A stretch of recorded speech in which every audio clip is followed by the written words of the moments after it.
Malam itu, hujan gerimis membasahi jalanan kota. Lampu-lampu jalan berpendar redup di antara bayangan gedung-gedung yang menjulang. Di sebuah ruas jalan sepi, suara deru mesin mobil terdengar semakin kencang, seperti seseorang yang kehilangan kendali.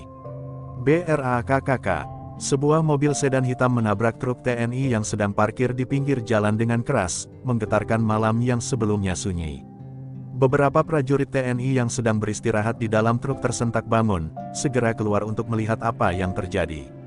Di balik kemudi, seorang pria berseragam Satpol PP terlihat tak sadarkan diri, tubuhnya terkulai di atas setir dengan darah menetes dari dahinya. Warga sekitar yang mendengar benturan keras itu mulai berdatangan. Mereka mengerumuni mobil yang kini ringsek di bagian depan, sementara truk TNI hanya mengalami penyok kecil di bagian belakang. Salah seorang prajurit segera memeriksa kondisi pengemudi. "Astaga, ini Satpol PP. Dia mabuk, baunya menyengat," seru seorang pria berjaket kulit yang ikut membantu. Beberapa warga yang melihat pun mulai berbisik-bisik, mengasumsikan bahwa pria berseragam itu pasti mengemudi dalam keadaan mabuk berat. Tak lama, suara sirene ambulans dan mobil patroli polisi memecah kerumunan. Para petugas segera menarik Hendro keluar dari mobil dan membaringkannya di tandu. Meski masih setengah sadar, bibirnya bergetar, mencoba mengatakan sesuatu. Saya tidak mabuk," gumamnya lemah, sebelum akhirnya pingsan. Polisi yang mengamankan tempat kejadian saling berpandangan. Bau alkohol memang tercium jelas dari tubuhnya, tapi ada sesuatu yang aneh dalam sorot matanya sebelum ia benar-benar tak sadarkan diri. Salah seorang prajurit TNI yang berada di dalam truk sebelum kecelakaan memberikan kesaksiannya kepada polisi. "Saya melihat mobil itu melaju tidak stabil, seperti ada sesuatu yang salah dengan pengemudinya. Dia tidak menabrak langsung, tapi sempat oleng ke kiri dan ke kanan sebelum akhirnya menabrak truk kami." Sementara itu, seorang warga mengaku sempat melihat mobil lain melintas cepat beberapa detik sebelum kecelakaan terjadi. Namun, tak ada yang benar-benar memperhatikan detailnya. Di sisi lain, beberapa polisi mulai memeriksa mobil Hendro. Mereka menemukan botol minuman keras kosong di kursi belakang, seolah menjadi bukti kuat bahwa pria itu memang mabuk berat sebelum menabrak. Salah seorang polisi mengangkat botol itu dan menunjukkannya kepada rekan-rekannya. "Ini dia penyebabnya, dia mabuk, lalu kehilangan kendali." Seorang petugas ambulans yang mendengar itu hanya menggeleng pelan. "Tapi aneh, kalau dia benar-benar mabuk berat, kenapa dia sempat bicara dengan jelas sebelum pingsan?" Malam itu, Hendro dibawa ke rumah sakit dalam kondisi kritis. Sementara itu, berita tentang seorang oknum Satpol PP yang diduga mabuk dan menabrak truk TNI mulai menyebar di media sosial. Foto mobilnya yang ringsek dan truk TNI yang kokoh berdiri tanpa banyak kerusakan menjadi bahan perbincangan hangat. Netizen langsung menghujani kolom komentar dengan hujatan, mengecam Hendro tanpa mengetahui kebenaran yang sebenarnya. Namun, di sebuah sudut kota, seorang pria dengan topi hitam tersenyum tipis saat membaca berita itu di ponselnya. Ia menyesap rokoknya dalam-dalam sebelum membuangnya ke tanah dan menginjaknya dengan sepatu kulit hitamnya yang mengkilap. "Bagus, semuanya berjalan sesuai rencana," gumamnya dengan suara pelan, sebelum melangkah pergi ke dalam kegelapan malam. Sementara itu, di rumah sakit, Hendro mulai membuka matanya perlahan. Kepalanya berdenyut, pandangannya masih kabur. Dalam hati, ia bertanya-tanya, apa yang sebenarnya terjadi? Mengapa semua orang menuduhnya mabuk? Ia mencoba mengingat kembali kejadian sebelum kecelakaan, tapi yang ia dapatkan hanyalah kilasan. Samar, sebuah warung kopi, seorang pria tak dikenal, dan segelas minuman yang ia teguk tanpa curiga. Hendro terbangun dengan tubuh terasa berat, seolah ditindih oleh beban yang tak terlihat. Kepalanya masih berdenyut hebat, dan saat ia mencoba menggerakkan tangannya, ia menyadari bahwa selang infus tertancap di lengannya. Matanya perlahan menyesuaikan diri dengan cahaya redup di ruangan rumah sakit. Namun, sebelum ia bisa memahami apa yang terjadi, pintu kamar terbuka dengan kasar. Dua orang polisi masuk, diikuti oleh seorang dokter yang tampak canggung. "Hendro, kami dari kepolisian. Kami ingin mengajukan beberapa pertanyaan," ucap salah satu polisi dengan nada dingin. Hendro masih linglung, namun ia tahu bahwa situasinya tidak menguntungkan. "Saya, kecelakaan," tanyanya dengan suara serak. Polisi yang lain menyeringai sinis. "Kau lebih dari sekadar kecelakaan. Kau menabrak truk TNI dalam keadaan mabuk. Kau tahu itu bisa dianggap sebagai pelanggaran serius." Hendro mengerjapkan mata, mencoba memahami tuduhan itu. Mabuk, ia tidak ingat minum alkohol sebelum mengemudi. Yang ia ingat hanyalah segelas kopi dan perasaan aneh yang tiba-tiba menyerangnya setelah meninggalkan warung. Tidak, saya tidak mabuk, suaranya lirih, hampir seperti bisikan. Namun, kedua polisi itu hanya saling berpandangan sebelum meletakkan selembar kertas di meja kecil di samping ranjang. Hasil tes darahmu menunjukkan kadar alkohol tinggi. Kau mau menyangkal apa lagi? Hendro menatap lembaran hasil tes itu dengan mata melebar.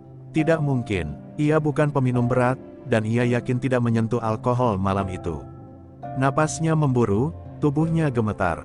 Ia merasa seperti seekor hewan yang dijebak dalam perangkap yang tak terlihat. Ini salah, ini pasti ada yang salah. Serunya, berusaha bangkit, namun tubuhnya masih terlalu lemah. Salah satu polisi mendecak, lalu berkata dingin, kau bisa bicara sesukamu, tapi fakta di lapangan berbicara lain. Kau ketahuan mabuk berat saat mengemudi, ada botol minuman keras di mobilmu, dan semua orang melihatnya. Hendro menggertakkan giginya, ingatannya mulai kabur kembali ke kejadian sebelum kecelakaan. Warung kopi, seorang pria yang ramah, segelas minuman yang ia terima tanpa curiga. Apakah mungkin? Tapi jika benar ia dijebak, siapa yang melakukannya? Dan yang lebih penting, kenapa? Di luar ruangan rumah sakit, dua prajurit TNI yang bertugas di truk saat kejadian berbicara dengan seorang perwira. Jujur saja, Komandan, saya tidak yakin dia benar-benar mabuk. Saya melihat cara mobilnya melaju, bukan seperti orang yang kehilangan kendali karena alkohol, tapi lebih seperti seseorang yang sedang berjuang mempertahankan kesadarannya, ucap salah satu prajurit. Perwira itu terdiam sejenak, matanya tajam menatap lorong rumah sakit yang sunyi. Kalau begitu, cari tahu lebih lanjut. Aku tidak suka sesuatu yang terasa janggal. Sementara itu, di tempat lain, pria bertopi hitam yang sebelumnya menikmati rokoknya kembali duduk di sebuah ruangan gelap. Ia menyalakan layar laptop dan melihat berita terbaru. Oknum Satpol PP mabuk berat, tabrak truk TNI. Judul itu terpampang jelas di layar. Ia terkekeh pelan. Bagus, semuanya berjalan sesuai rencana. Gumamnya lagi, sebelum menutup laptopnya dan beranjak pergi ke dalam bayang-bayang malam yang semakin pekat. Malam semakin larut, tapi suasana di lokasi kecelakaan masih terasa tegang. Beberapa anggota TNI berdiri berjaga, sementara polisi lalu lintas sibuk mengatur arus kendaraan yang melambat karena rasa ingin tahu para pengendara yang melintas. Truk TNI yang tertabrak hanya mengalami sedikit penyok di bagian belakang, tetapi mobil sedan Hendro remuk parah di bagian depan. Pecahan kaca berserakan di aspal yang masih basah oleh hujan. Di sudut gelap, seorang prajurit TNI bernama Serka Arman memperhatikan sisa-sisa kecelakaan itu dengan dahi berkerut. Ia adalah salah satu saksi yang melihat langsung bagaimana mobil Hendro melaju sebelum akhirnya menabrak truk. Ada sesuatu yang mengganggunya, mobil itu tidak melaju dalam garis lurus seperti pengemudi mabuk pada umumnya, melainkan seperti seseorang yang sedang berusaha mengendalikan diri sebelum akhirnya kehilangan kesadaran. Arman mendekati seorang polisi yang sedang mencatat laporan. Pak, boleh saya lihat rekaman CCTV di sekitar lokasi ini? Tanyanya. Polisi itu menoleh dengan ekspresi ragu. Kami masih dalam tahap penyelidikan, tapi kalau memang ada sesuatu yang mencurigakan, kami bisa koordinasi dengan pusat. Arman mengangguk. Ia tahu prosedur militer dan kepolisian kadang berjalan di jalur berbeda, tapi instingnya mengatakan ada sesuatu yang tidak beres. Tak jauh dari sana, seorang pria tua yang berjualan rokok di pinggir jalan menghampiri seorang polisi yang bertugas. Pak, saya tadi lihat sesuatu yang aneh sebelum kecelakaan itu terjadi, katanya dengan suara lirih. Polisi itu segera mencatat, sementara pria tua itu melanjutkan, ada mobil hitam berhenti tidak jauh dari sini. Seseorang turun dan terlihat seperti memasukkan sesuatu ke dalam mobil sedan itu sebelum pergi. Setelah itu, mobil Satpol PP itu mulai berjalan tidak stabil. Mendengar hal itu, Arman segera menghampiri pria tua tersebut. Apa Anda yakin dengan apa yang Anda lihat? Tanyanya tegas. Pria tua itu mengangguk. Saya tidak terlalu jelas melihat orangnya, tapi dia memakai jaket hitam dan topi. Saya ingat karena dia sempat menoleh sebentar ke arah saya sebelum pergi. Laporan ini menambah kecurigaan Arman. Jika benar ada seseorang yang memasukkan sesuatu ke dalam mobil Hendro, bisa jadi ini bukan kecelakaan biasa. Arman semakin yakin Hendro bukan hanya sekadar mabuk, tapi mungkin telah menjadi korban jebakan. Saya harus segera melaporkan ini ke atasan, gumamnya, sebelum bergegas menuju markas untuk menyampaikan temuannya. Sementara itu, di dalam ruang rumah sakit, Hendro masih terbaring lemah. Pikirannya terus dipenuhi pertanyaan yang tak terjawab. Apakah benar ada seseorang yang menjebaknya? Jika ya, siapa? Dan yang lebih penting, apa tujuan mereka? Ia mengepalkan tangannya, berjanji dalam hati bahwa ia harus mencari tahu kebenarannya, meskipun saat ini semua bukti mengarah padanya sebagai pelaku. Di tempat lain, pria bertopi hitam kembali duduk di ruangan gelapnya, menyalakan rokok sambil membaca laporan dari salah satu anak buahnya. Mereka mulai curiga, tapi itu tidak masalah, gumamnya pelan. Ia tersenyum tipis, matanya bersinar penuh kepuasan. Biarkan mereka mencari-cari, semakin mereka menggali, semakin dalam lubang yang mereka masuki. Lalu, ia tertawa pelan, suara yang terdengar seperti bayangan kematian yang siap menelan Hendro kapan saja. Di rumah sakit, Hendro masih terbaring dengan mata memandang kosong ke langit-langit. Kepalanya masih berdenyut, tapi pikirannya lebih kacau daripada rasa sakit yang ia rasakan. Ia mencoba mengingat kembali apa yang terjadi sebelum kecelakaan, tapi yang ia dapatkan hanyalah potongan ingatan yang kabur, warung kopi, pria tak dikenal, dan segelas minuman yang ia teguk tanpa curiga. Ia mengepalkan tangan dengan frustrasi. Jika aku benar-benar dijebak, siapa yang melakukannya? Sementara itu, di lokasi kecelakaan, Serka Arman masih mencari petunjuk. Ia kembali menemui pria tua penjual rokok yang sebelumnya memberikan kesaksian tentang sosok misterius yang memasukkan sesuatu ke dalam mobil Hendro. "Bapak masih ingat detail wajah orang itu?" tanya Arman. Pria tua itu menggeleng pelan. "Tidak terlalu jelas, nak. Tapi, dia memakai topi dan wajahnya agak tertutup. Yang saya ingat, dia sempat menoleh ke saya, lalu buru-buru pergi." Arman mendesah pelan. Informasi ini masih terlalu samar, tapi cukup untuk menambah keyakinannya bahwa ini bukan sekadar kecelakaan biasa. Ia lalu meminta polisi untuk memeriksa rekaman CCTV dari warung kopi tempat Hendro terakhir terlihat sebelum kecelakaan. Setelah beberapa jam menunggu, akhirnya mereka mendapatkan rekaman yang diinginkan. Saat rekaman diputar, Arman dan seorang perwira polisi memperhatikan dengan saksama. Terlihat Hendro sedang duduk di warung kopi, berbincang dengan seorang pria yang wajahnya tidak terlalu jelas. Pria itu lalu memesan minuman untuk Hendro. Beberapa menit kemudian, Hendro terlihat mulai gelisah. Tangannya memegang kepala, lalu ia bangkit dan berjalan dengan langkah sempoyongan ke mobilnya. Beberapa saat setelah Hendro pergi, pria yang bersamanya langsung keluar dari warung, menyalakan ponselnya, lalu pergi dengan motor. Arman memperhatikan gerak-gerik pria itu dengan mata tajam. "Coba zoom bagian wajahnya," katanya. Polisi yang bertugas mencoba memperjelas gambar, namun topi dan pencahayaan yang buruk membuat wajah pria itu sulit dikenali.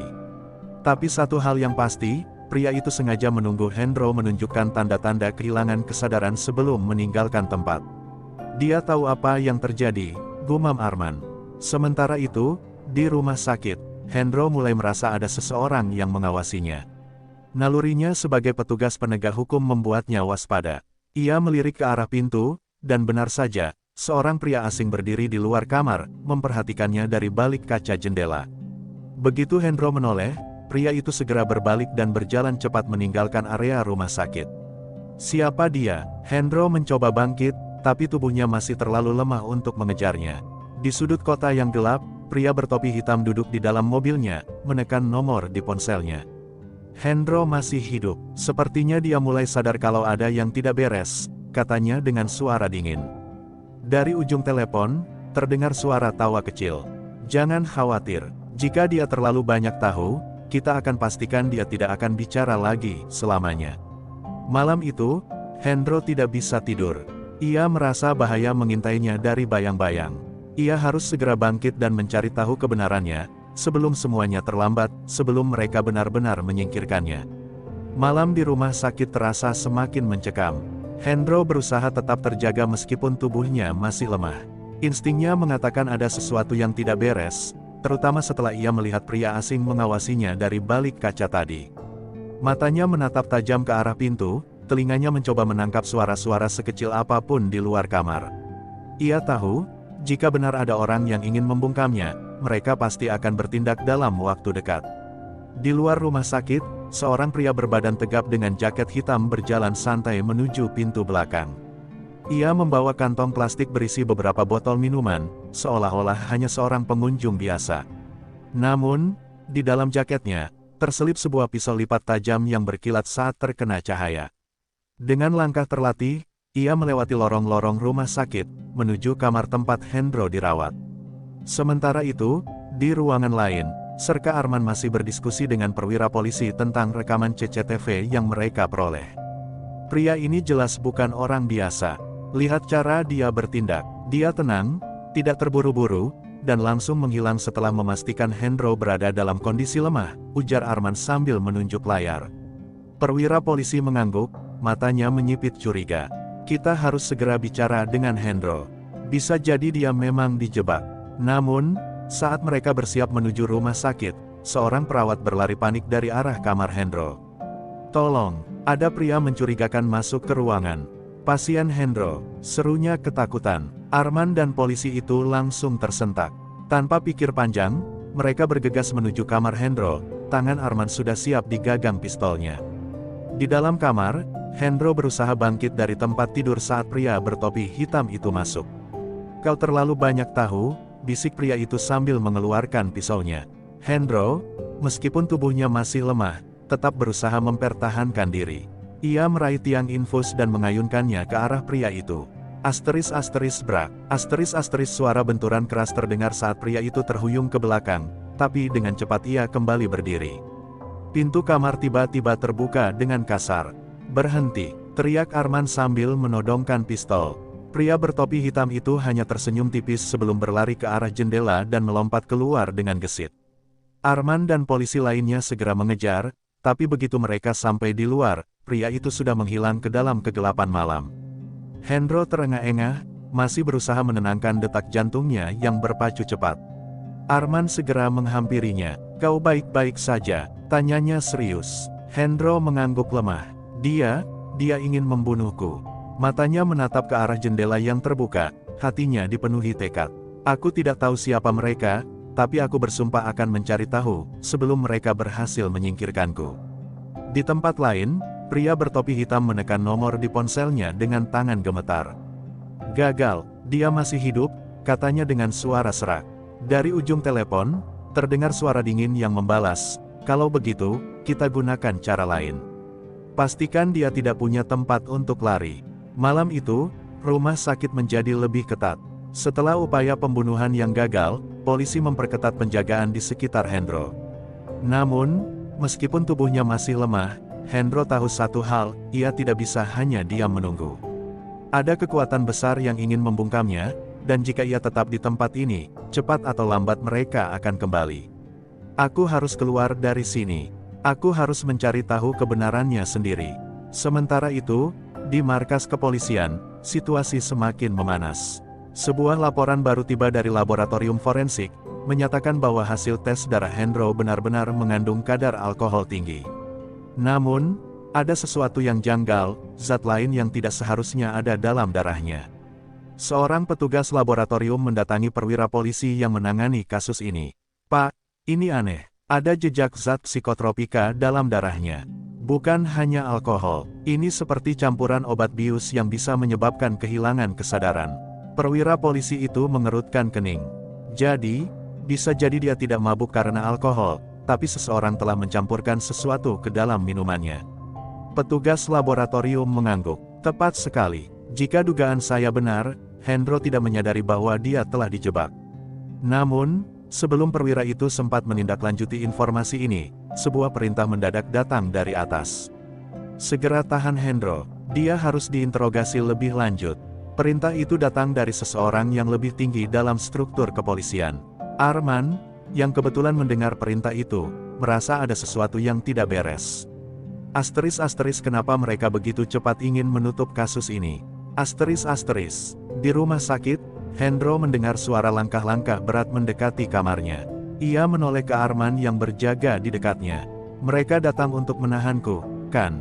Tanyanya dengan suara lirih. Arman mengangguk, wajahnya penuh keraguan.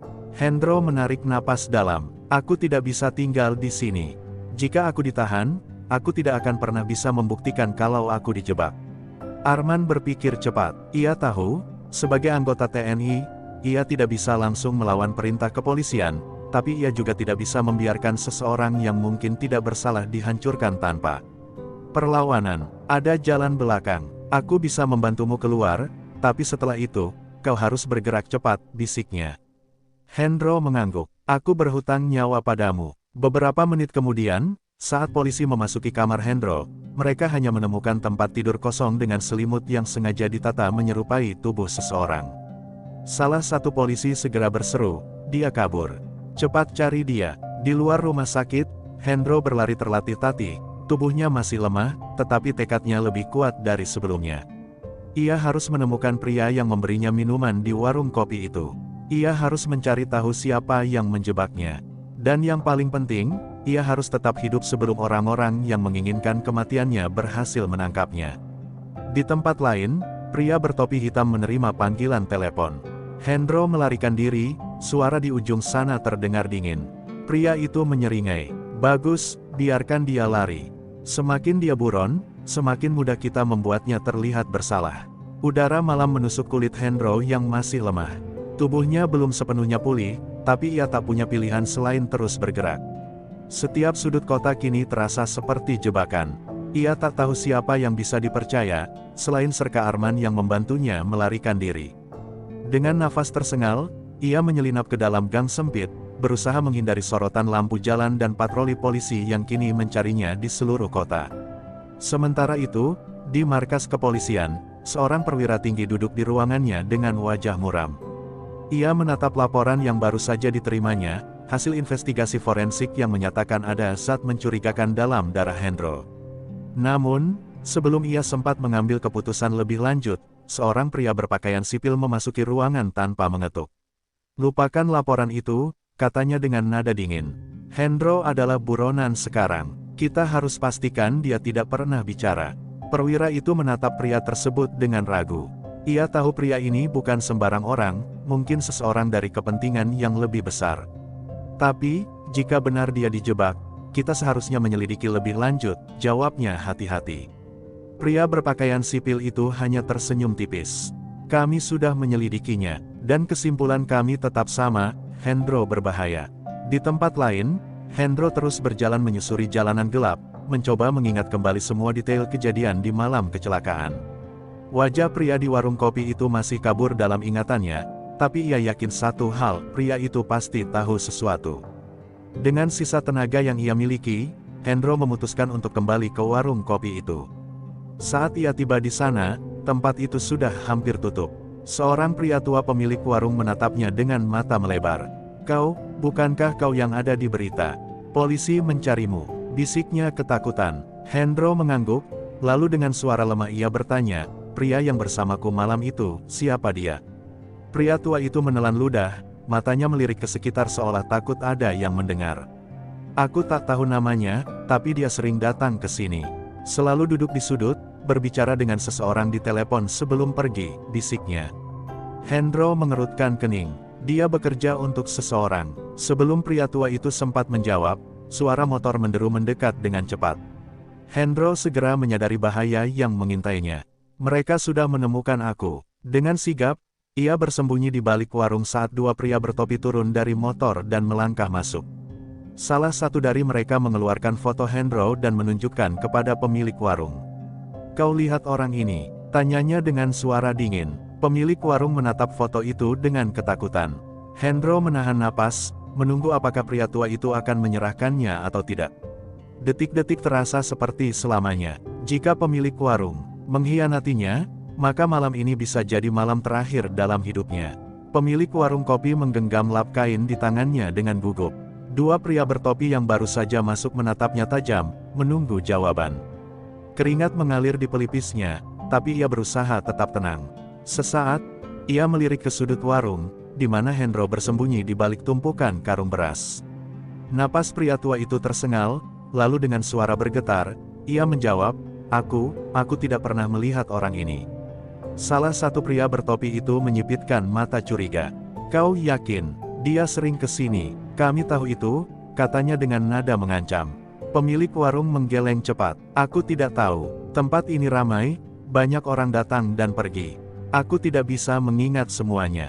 Pria bertopi itu saling berpandangan, lalu mendekat ke meja. Dengan tangan kasarnya, ia meraih cangkir di atas meja dan membantingnya ke lantai. Asteris perang. Asteris pecahan kaca berserakan di lantai, membuat pemilik warung tersentak ketakutan. Kalau kami tahu kau berbohong, nyawamu bisa jadi taruhannya, bisik pria itu sebelum berbalik dan keluar dari warung. Hendro menahan napas sampai suara motor mereka menghilang di kejauhan. Perlahan, ia keluar dari persembunyiannya. Terima kasih, ucapnya dengan suara serak. Pemilik warung menatapnya dengan tajam. Jangan salah paham, aku tidak membantumu karena aku percaya padamu. Aku hanya tidak mau berurusan dengan orang-orang seperti mereka. Hendro mengangguk paham. Tapi kau tahu sesuatu, kan? Ia menatap pria tua itu penuh harap. Pemilik warung menghela napas panjang, lalu berjalan menuju rak kayu di belakang meja. Ia menarik sebuah kotak tua dan mengeluarkan secarik kertas yang sudah lusuh. Beberapa kali aku mendengar pria itu berbicara di telepon sebelum pergi. Dia selalu menyebut satu nama, Bagas. Nama itu membuat Hendro tersentak. Bagas adalah pemilik sebuah klub malam terkenal di kota ini, tempat di mana ia dan timnya pernah melakukan razia besar-besaran beberapa bulan lalu. Tempat itu terbukti menjadi sarang peredaran narkoba dan perjudian ilegal. Hendro ingat betul bagaimana Bagas begitu marah saat bisnisnya digerebek. Apakah ini balas dendam? Sebelum Hendro sempat mencerna semuanya, suara sirene polisi mulai terdengar mendekat. Pemilik warung menatapnya tajam. Cepat pergi, aku tidak bisa menyelamatkanmu dua kali, desaknya. Hendro mengangguk dan segera keluar dari warung melalui pintu belakang, berlari sekuat tenaga ke dalam gelapnya malam. Di tempat lain, pria bertopi hitam menerima telepon dari anak buahnya. Dia berhasil lolos, lapor seseorang di seberang sana. Rahang pria itu mengatup kuat. Tak masalah, biarkan dia lari. Semakin jauh dia pergi, semakin mudah kita membuatnya terlihat bersalah. Ia tersenyum licik, lalu menambahkan, sekarang, saatnya membuatnya benar-benar jadi buronan. Hendro berlari menembus lorong-lorong gelap, tubuhnya masih lemah, tapi adrenalinnya memaksa untuk terus bergerak. Nama Bagas berputar di kepalanya. Jika pria itu memang dalang di balik semua ini, maka Hendro harus segera menemukannya sebelum semuanya terlambat. Ia tak bisa lagi hanya bersembunyi, ia harus berhadapan langsung dengan musuhnya. Di markas kepolisian, keadaan semakin memanas. Sebuah rekaman CCTV tiba-tiba muncul di media, memperlihatkan seseorang mirip Hendro tengah melakukan transaksi narkoba di sebuah klub malam. Berita itu langsung menyebar luas, membuat status Hendro sebagai buronan semakin kuat. Perwira polisi yang sebelumnya ragu kini tak punya pilihan lain. Sebarkan foto Hendro di seluruh kota. Jika dia terlihat, tangkap hidup atau mati. Hendro melihat layar televisi dari sebuah warung kecil saat ia bersembunyi di pinggiran kota. Wajahnya terpampang jelas dengan tulisan besar, buronan berbahaya. TNI, desertir terlibat narkoba. Dadanya terasa sesak. Ini lebih dari sekadar jebakan. Mereka benar-benar ingin menghancurkan hidupku. Di saat yang sama, Serka Arman yang sejak awal mencurigai ada kejanggalan dalam kasus ini, berusaha mencari bukti. Ia berhasil mendapatkan rekaman asli CCTV dari laboratorium forensik. Saat ia memutarnya, matanya melebar, rekaman itu jelas hasil editan. Hendro sama sekali tidak ada di dalamnya, wajahnya hanya ditempel menggunakan teknologi deepfake. Sialan, ini fitnah keji, geramnya. Tanpa buang waktu, Arman menghubungi komandannya. Sementara itu, Hendro akhirnya tiba di depan klub malam milik Bagas. Ia menyelinap masuk melalui pintu belakang, menghindari para penjaga yang sibuk dengan tamu-tamu VIP mereka. Dengan hati-hati, ia merayap di sepanjang koridor gelap, hingga akhirnya melihat sosok yang selama ini dicarinya, Bagas, duduk di sofa mewah dengan segelas minuman di tangan. Hendro melangkah maju dengan tatapan tajam. Bagas, suaranya dingin dan penuh kemarahan. Bagas mendongak, lalu tersenyum santai. Lihat siapa yang datang, si prajurit malang yang sekarang jadi buronan. Ia menyesap minumannya dengan santai. Kau datang untuk apa? Memohon belas kasihan. Hendro mengepalkan tinjunya. Aku tahu kau yang menjebakku. Kau orang yang menyuruh pria di warung kopi itu membiusku. Bagas tertawa kecil. Kau ini terlalu percaya diri, Hendro. Kau pikir dunia ini hitam dan putih.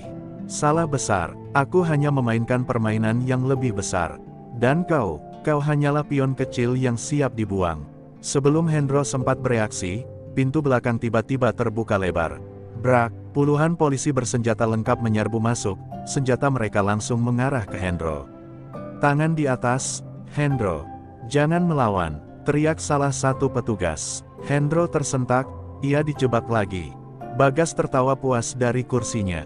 Permainan selesai, prajurit. Hendro berdiri tegang di tengah ruangan, puluhan moncong senjata terarah kepadanya. Bagas menyeringai puas dari sofanya, menyesap minumannya dengan santai. Permainan selesai, prajurit. Kata-katanya menusuk ke dalam dada Hendro seperti belati. Tapi Hendro tahu ini belum berakhir, ia masih punya satu kesempatan. Sebelum para polisi sempat menarik pelatuk, sebuah suara lantang menggema dari belakang mereka. Jangan tembak, berhenti semua. Serka Arman menerobos masuk bersama beberapa anggota intelijen TNI. Ia mengangkat sebuah flash drive di tangannya. Kami punya bukti bahwa Hendro dijebak. Rekaman CCTV yang beredar adalah hasil manipulasi. Para polisi saling pandang, ragu. Komandan operasi, seorang perwira berpangkat AKBP, melangkah maju. Bukti apa yang kau punya? Arman segera memasukkan flash drive itu ke laptop yang dibawanya. Dalam hitungan detik, layar besar di ruangan itu menampilkan rekaman asli CCTV, tanpa wajah Hendro di dalamnya. Yang ada justru sosok seorang pria lain, orang yang mirip dengannya tetapi lebih tua, dengan perut sedikit buncit. Bagas yang tadinya santai langsung berubah pucat. Ia berdiri dengan gelisah. Ini pasti rekayasa, teriaknya. Tapi para polisi kini sudah melihat fakta yang sebenarnya. Mereka menatap Bagas dengan curiga.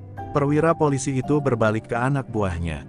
Tangkap dia, Bagas panik. Dengan gerakan cepat, ia merogoh pistol dari balik jaketnya dan mencoba menodongkan senjata ke Hendro. Dor, sebuah tembakan meledak di ruangan itu. Hendro bereaksi lebih cepat, menepis tangan Bagas sebelum ia sempat menarik pelatuk. Dalam sekejap, mereka bergulat. Hendro menghantam wajah Bagas dengan siku, membuat pria itu terhuyung mundur. Beberapa detik kemudian, anggota polisi dan intel TNI langsung merangsek maju.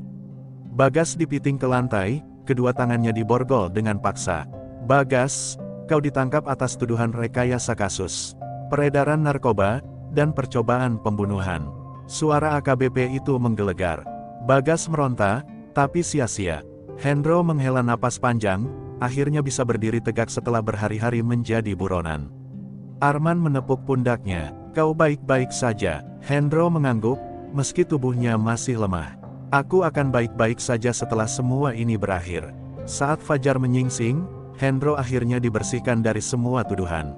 Ia kembali ke kesatuannya, disambut dengan hormat oleh rekan-rekannya.